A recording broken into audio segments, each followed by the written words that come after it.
Aloha, and welcome to this special episode of Figments on Reality. I'm your host, Dan Leaf, and go by Fig. 33 years in the Air Force, a long time in national security matters, and that's why I'm so interested in this topic. I hope you are too, because today's special episode is part two of a discussion of the failure in Afghanistan, the many facets of it, and especially the situation during the withdrawal. It is, as always, going to be a non-political discussion because I don't think it helps, and I'll try to avoid vitriol, blame around, but it crosses party lines, and the political capital of one or other side should not be a consideration in this critical time that's so consequential to us that we should all be concerned. And frankly, when I watch news stories about the trivial stuff that gets into the news these days, it makes me mad. The public and the government need to put politics aside at this time because it matters greatly for our country and for the world. And in the closing, I'll talk about exactly why that is. Now, many of you know that today there was a deadly attack at the Kabul airport near the Abbey Gate, as it's called. At last report, 12 US Marines and one Navy corpsman were killed in this attack. Tens, maybe hundreds of Afghans as well.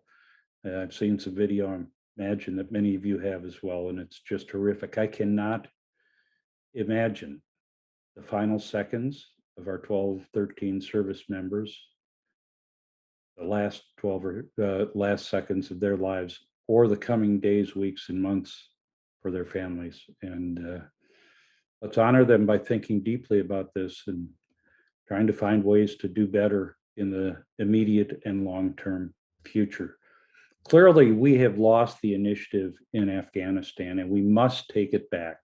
And not we, the president, not we, the military, not we, one party or the other, the big we. It's in everybody's interest to go forward and make the best of a very bad situation. We owe that to our country. We also owe it to the many Afghans who supported us and are even loosely aligned with US efforts there because they're deeply at risk.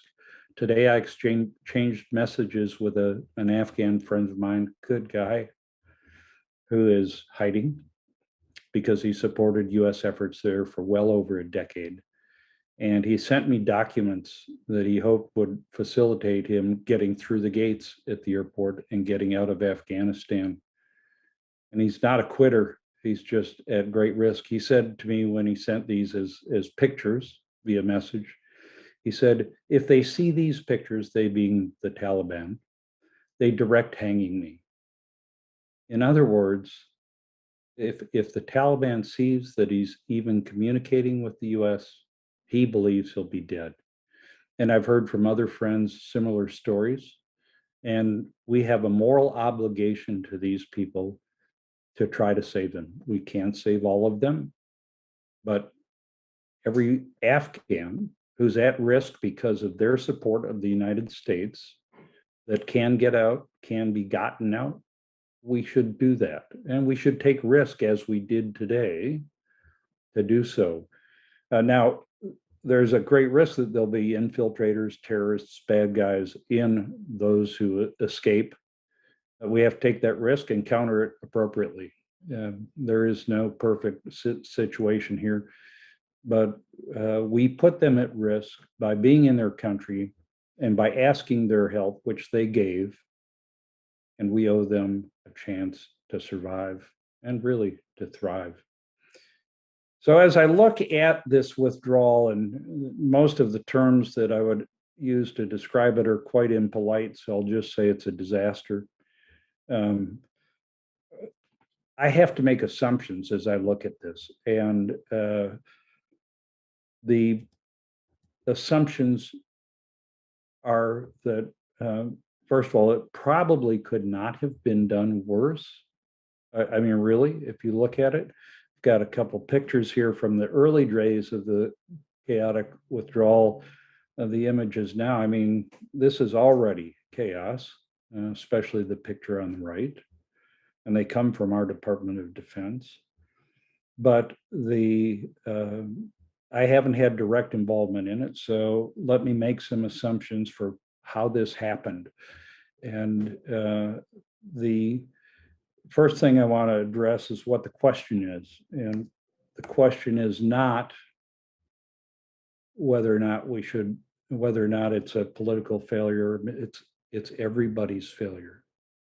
Everybody's failure. The intelligence community, the elected leaders in charge, and the military. It's a total failure of the US national security community. And to try to shift blame is really a terrible thing. We ought not do it. So let's ask what happened here. And I think there's a meme going around that I modified and took the politics out of. And it talks about what common sense would have dictated in terms of the withdrawal and what was actually done. And I've been involved in a couple of conflicts and a lot of planning and operations execution, and those items on the left are so obvious to me. It's stunning that we didn't at least come close to that. First of all, don't let your enemy, and I'll talk more about setting a calendar deadline, don't let your enemy have ultimate flexibility by going in the best season for them. So winter would have been a fine time to initiate the withdrawal. You've got to maintain support to the Afghan forces, intelligence and air support, so that they have some hope of succeeding in their efforts to maintain viability and for the government to stay in power. And then the one that really startles me is the failure to execute a non-combatant evacuation order, non-combatant operations plan. NEO is required, I think, in every US embassy, certainly any that I've been associated. In case things turn bad, you have to be prepared to evacuate non-combatants. And as far as I can tell, in the planning for this withdrawal, that was never conceded or executed. Next, we knew we were leaving a lot of valuable and capable military equipment in the hands of the Afghan National Army. We also knew that some of that could fall into the hands of the enemy. And why we weren't prepared to disable it and destroy it if necessary, I absolutely don't know. I simply do not know where that failure occurred. It's unimaginable to me. I mean, truly unimaginable. The failure to be prepared for worst case is antithetical, so uncharacteristic of the U.S. military I served in. I can't explain it. And then we should have proceeded with our withdrawal in the right order, with the military last. Because as we proved by having to get forces back in, getting the military out first is backwards. And then the airfield operations, there's much debate now. President Biden, in his remarks today, said the military suggested that the Bagram airfield was not of much utility. Okay, I'm not sure I agree with that assessment, but more airfields are better. Airfield operations, in any case, should have been protected and maintained to the finish. And instead, we left precipitously and didn't maintain that capability, and have had to reestablish what operational capability and what security we could for the airfield in Kabul. You see my assessment as listed over there, the withdrawal as executed. We told the Taliban what we were going to do. We terminated Bagram, right or wrong, apparently wrong, I'd say. We terminated our support to the Afghan National Army, and they collapsed.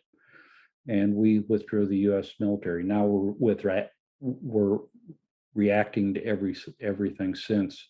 We had to put forces back in. We're trying to search for, locate, and facilitate the withdrawal of Americans and at-risk Afghans. And furthermore, we're going to have to respond to a better equipped Taliban and the potential for genocide and atrocities on their part and a resurgence of terrorism. The Biden administration is saying that this attack today in Kabul was done by ISIS-K.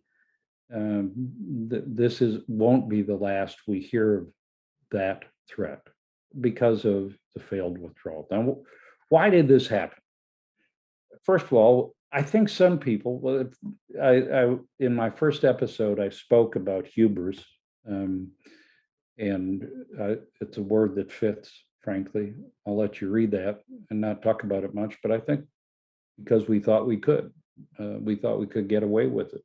And clearly we were wrong. But there must have been bad assumptions. Some in the national security community, be they military or civilian, must have given bad advice. And we were in a hurry because we'd imposed calendar constraints on ourselves. A self-inflicted wound, the calendar constraints. And maybe we just hoped it would go okay. Hope, as the military cliche goes, is not a plan. And we may not have anticipated the precipitous collapse of the Afghan government and the Afghan National Army, but we should have, in worst case planning, and simply based on decades of experience there. It's a fragile country that some argue isn't even a country and doesn't have the fabric to be a country. That's, again, it's not, no disrespect for Afghans. It's a very difficult environment to govern or to protect. Yeah. But the fundamental failure in my mind was the calendar-based withdrawal on any date. And yes, the Trump administration for initiating that idea and the Biden administration for continuing bear responsibility. The president today talked again about what he inherited. I don't care. I mean, he is the president. And again, this is not a political statement, but a calendar-based operation is flawed. You give up all surprise because you tell the enemy, and I don't know if the administration views them as the enemy, but they certainly know that the Taliban are not friends, and so stated today in both his briefing and in the press secretary's briefing. Why would we want to telegraph a date certain for the withdrawal? It does not make military sense. I don't think it makes strategic sense either. It should be condition based. The other thing you do, by the way, when you state a date certain, is you constrain everything you do and deny yourself the ability to react to changes in the environment or the situation. And your conditions should be what determine when you withdraw. The conditions can be going through the steps of that common sense withdrawal that I discussed, making sure that you have the NEO plan, non-combatant evacuation operations plan, in place, that you are ready to deal with potential loss of valuable military equipment, that you have security and have prepared for security of airfields and are well prepared and situated for evacuation operations, which anybody should have been able to look at and say, this will require some significant evacuation, no matter what. Because even if the entire country had not fallen to the Taliban, there was going to be some displacement as the Taliban moved into the void that required some evacuation. So this wasn't done. And what do we do now is the next question. And that's where I'd like us to focus, not on the assessment of blame, because that's not very productive, but on the, what do we do with this current situation to make it less bad? The first is, we ought not, as I said in part one of this, we ought not seek success in the withdrawal and the evacuation. Okay, it's a bad situation. The military has done an incredible job with our NATO partners of getting a vast number of US and other people out of Afghanistan. It's a gargantuan effort, very well executed in extraordinarily difficult situations. That's not something to celebrate. We did it because of an initial failure. So, so acknowledge the contribution of the people who've executed the evacuation operations, but don't make it the focus of the discussion.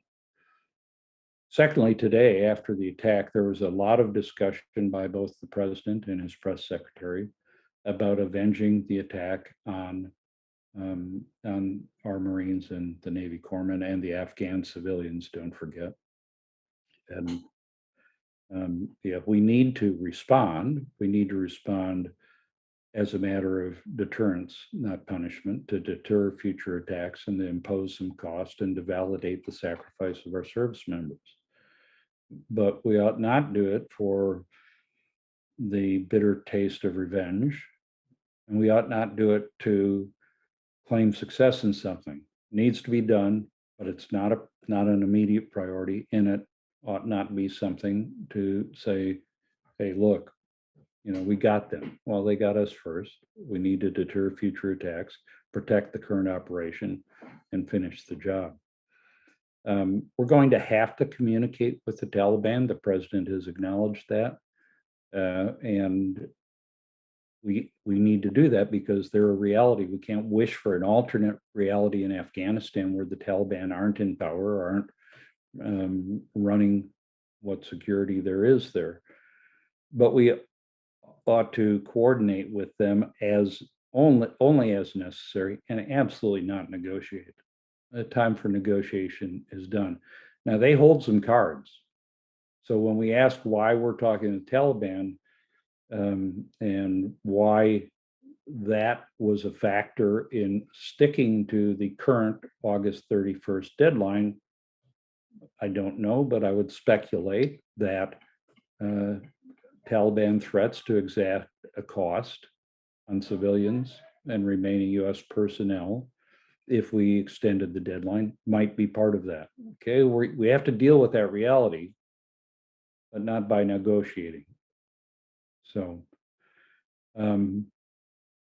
we can't wish away the Taliban, as I said, and we need to acknowledge the reality that they're currently in power and we have some work to do. And let me talk about that work to do and about the next steps that should come. The first and most important thing needs to be to use a skill that seems to be lost in our country, and that's admit mistakes. Okay, this has gone very, very badly. So there were mistakes. And we need our leaders, civilian and military, to acknowledge them and not try to turn them into successes or to explain them by blaming them on others. And I mean both sides of the aisle.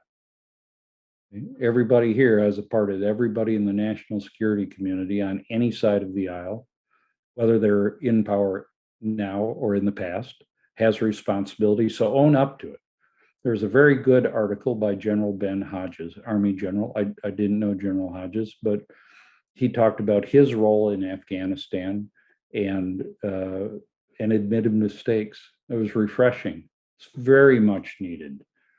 The poll numbers don't matter, right? It's not an election year, and this matter is far more important than how the poll numbers look. So please admit your mistakes.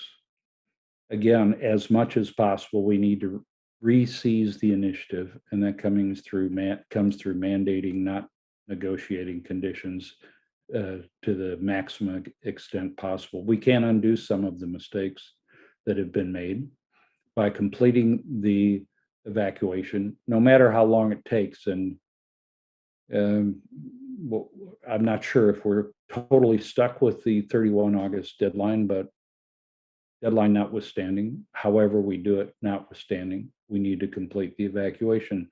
The administration is committed to that with regard to US persons who want to leave, but we need to be broader in our consideration of what completing the evacuation means. We should commit to save all Afghans. All special immigrant visa applicants should be welcome to the United States, not approved, but applicants. And there's an excellent article by Joan Barker in the Military Times on the responsibility for both sides regarding special immigrant visa applicants and the blame, frankly. Those are people who applied to come to the United States, and due to some restrictions placed upon it by the Trump administration and inaction, perhaps on the Biden administration, didn't have their visas granted. If they applied, we should bring them to the United States or a third country and sort it out. We can't wait for them because they won't survive. We need to constrain the Taliban in every way possible.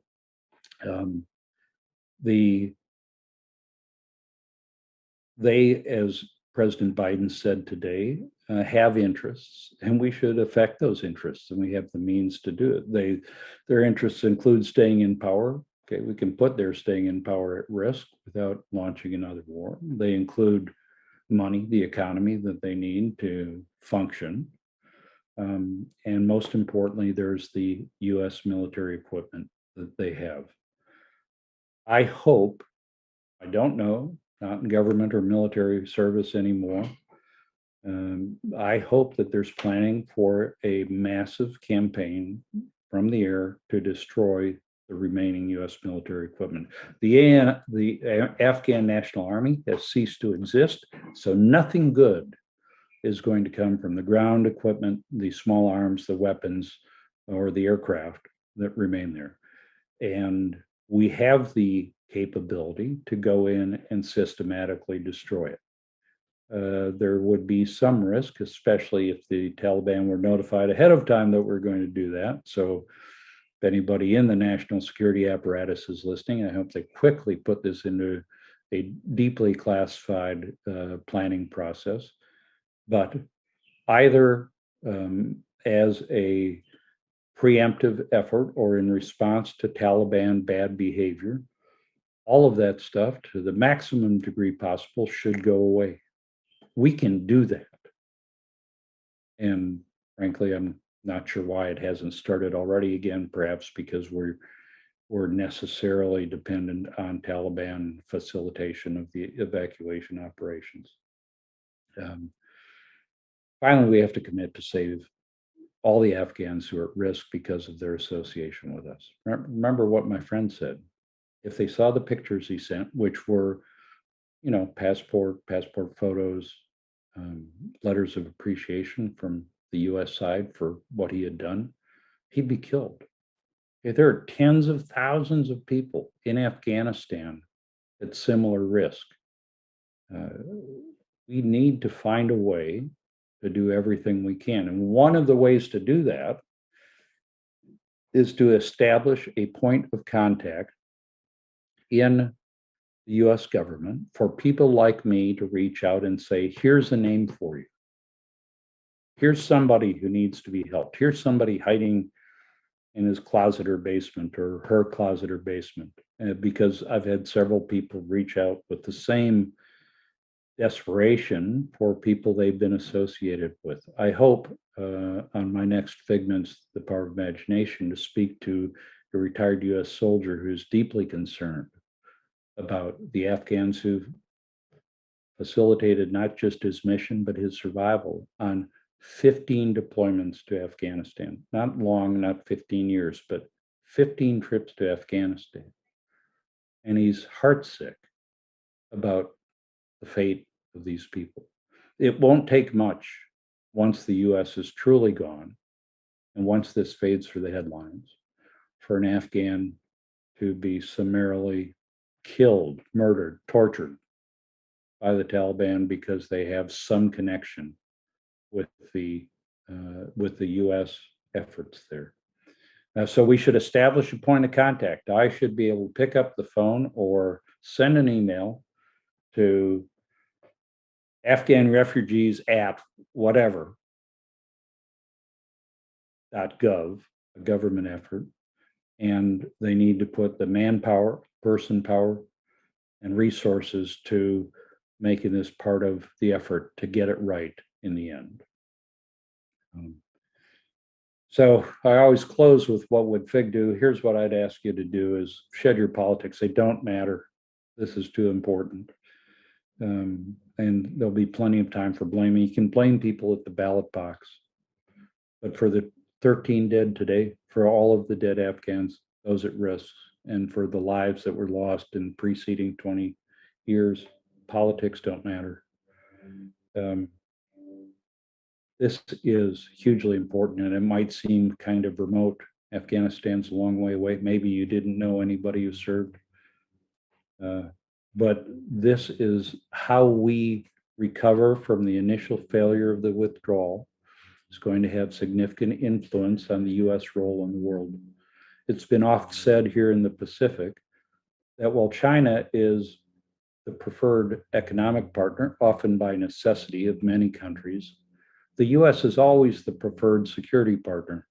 First of all, because we're generally ethical, we're usually competent, and we generally stay committed. Okay, we're failed the last two so far. We have to recover from that failure because we're a force for good when we act as America should. And now it's time, apolitically, to act as America should and finish this job as well as we can. So may God bless the souls of our servicemen and of the Afghans who are lost today and comfort their families in this terrible time. And may we pull together to get it as right as we can. Thank you for watching this episode of Figments on Reality. I'll be back Monday with another Figments on Reality on military accountability that talks to who should be held accountable and how you do that in the US military. More how you do that, how it works, and why it needs to be done. I'd like to thank Think Tech Hawaii for letting me present my views as a citizen journalist and urge you to support this great nonprofit organization that gives many of us voice on things we care about. So thank you and aloha.